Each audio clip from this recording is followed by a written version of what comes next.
بسم اللہ الرحمن الرحیم۔ تمام پیاری بہنوں اور بھائیوں سے گزارش ہے کہ ایک بار درود شریف پڑھ لیں، کیونکہ جو آدمی ایک بار صدقے دل سے درود شریف پڑھتا ہے، اللہ پاک اس پر 10 مرتبہ اپنی رحمتیں نازل فرماتا ہے۔ پیاری بہنوں اور بھائیوں، قیامت کا دن حق ہے، خواہ کوئی مانے یا نہ مانے۔ ہمارا ایمان ہے کہ انسان اور حیوان، زمین اور آسمان سمیت سارا جہاں اور اس کائنات کی ہر چیز ایک دن فنا ہو جائے گی، صرف اللہ پاک کی ذات باقی رہے گی۔ اس کو قیامت کہتے ہیں۔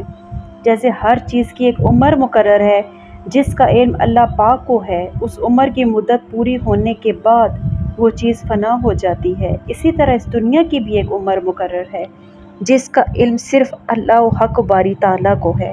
جب دنیا کی عمر پوری ہو جائے گی تو یہ بھی فنا ہو جائے گی، اس وقت اللہ پاک کے سوا کوئی دوسرا نہ ہوگا۔ قیامت کے دن پر ایمان لانا مسلمانوں کا بنیادی حق ہے۔ آئیے آج موجودہ دور میں پائی جانے والی جو نشانیاں ہیں ان کے بارے میں بات کرتے ہیں۔ سب سے پہلے نشانی کہ جہالت عام ہو جائے گی۔ جہاں آج کل در حقیقت جہالت کا ہی تو دور دورہ ہے، لوگ علم دین سے بالکل ناواقف ہیں اور دنیاوی علوم اور فنون کے دلدادہ ہو رہے ہیں۔ مردوں کی تعداد عورتوں کے مقابلے میں کم ہو گئی ہے۔ ہمارے ملک پاکستان کی آبادی کا 52% حصہ خواتین پر مشتمل ہے۔ تیز رفتار گاڑیوں، تیز ترین سواری اور تیز ترین مواصلات کے باوجود ہمارے معاشرے کا ہر فرد یہی کہتا نظر آتا ہے کہ میرے پاس علم سیکھنے کا تو وقت ہی نہیں۔ نمبر 2، زکوٰۃ ادا کرنا لوگوں پر بھاری ہو گیا ہے۔ زکوٰۃ ادا کرنا تو بہت دشوار ہے۔ لوگ زکوٰۃ نہ دینے کے لیے نئے نئے حربے استعمال کرتے ہیں، جان بوجھ کر زکوٰۃ کا انکار کر کے دین اسلام کے منکرین بنے ہوئے ہیں۔ لوگ علم دین تو حاصل کرتے ہیں مگر دین کی خاطر نہیں، صرف دنیاوی دولت کمانے کی خاطر، کسی بڑے منصب کو اپنانے اور جاہ و حشمت چاہنے کے لیے، اللہ پاک کی رضا کے لیے نہیں۔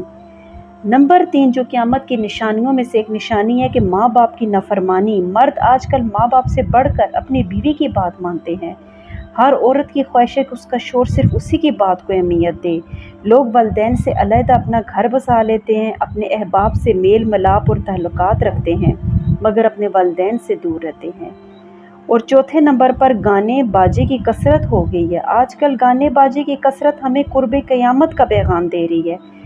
گھر گھر میں فلمی گانوں کا دور دورہ ہے اور رواج ہے، یہاں تک کہ اسپتال میں لوگ جہاں مختلف امراض میں مبتلا ہیں، آخری سانسیں لے رہے ہوتے ہیں، وہاں بھی ٹی وی اور کیبل نیٹ ورک کا رواج بڑھ رہا ہے۔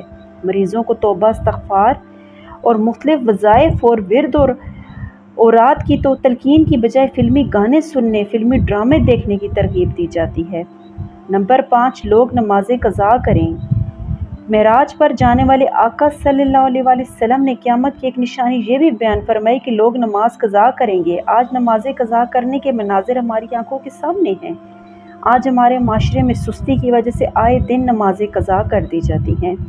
ایک بہت بڑی تعداد ہے جو نمازیں قضا کر دیتی ہے اور انہیں اس کی کوئی پرواہ بھی نہیں ہوتی۔ حضرت امام غزالی رحمۃ اللہ علیہ فرماتے ہیں کہ جو شخص دنیا میں رہ کر قیامت کے بارے میں غور و فکر کرے گا وہ قیامت کی ہولناکیوں سے محفوظ رہے گا۔ اللہ پاک ہمارے حال پر، تمام مسلمانوں پر رحم فرمائے، آمین بجائے نبی الکریم صلی اللہ علیہ وسلم۔